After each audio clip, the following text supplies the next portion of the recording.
Qui pour succéder à Thomas Pesquet? Ils étaient 22 500 à postuler pour devenir les nouveaux astronautes de l'Agence spatiale européenne. 5 ont été choisis, 2 femmes et 3 hommes. Parmi les heureux élus, une Française, elle s'appelle Sophie Adno, elle a 40 ans et elle est pilote d'essai d'hélicoptère. Vous venez de la rencontrer lors d'Autriche. Oui, elle dégage une force tranquille, le visage souriant, la voix posée, les pieds bien ancrés dans le sol. Sophie Adno est ingénieure de formation, elle est la première femme pilote d'essai d'hélicoptère dans l'armée de l'air. Sophie Adno a grandi en Bourgogne et elle réalise aujourd'hui en devenant astronaute son rêve de toujours. Le rêve, il devient même pas concret aujourd'hui parce que on a du mal à se rendre compte de ce qui se passe en réel.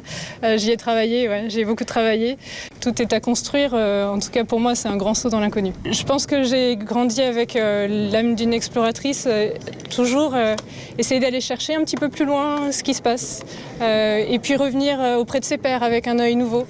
Ma sœur me dit souvent, en plaisantant, elle me dit « Mais quand tu étais petite, le seul poster qu'il y avait dans ta chambre, c'était un poster d'une fusée. » Donc oui, j'y pense depuis un petit bout de temps. Alors Sophie Adno est maman d'un petit garçon. Parmi ses modèles, il y a la physicienne Marie Curie et l'astronaute Claudie Aigneret, première femme à être allée dans l'espace. Maintenant, place à l'entraînement. Elle va déménager à Cologne en Allemagne où se trouve le Centre européen des astronautes. Elle sera formée aux sciences de l'espace et commencera les entraînements avec beaucoup de sport, des stages de survie ou encore des vols paraboliques. Elle ira dans l'espace pour la première fois sans doute dans 4 ou 5 ans. Lors d'Autriche et lors de la présentation de cette nouvelle génération, Thomas Pesquet leur a conseillé de bien s'accrocher.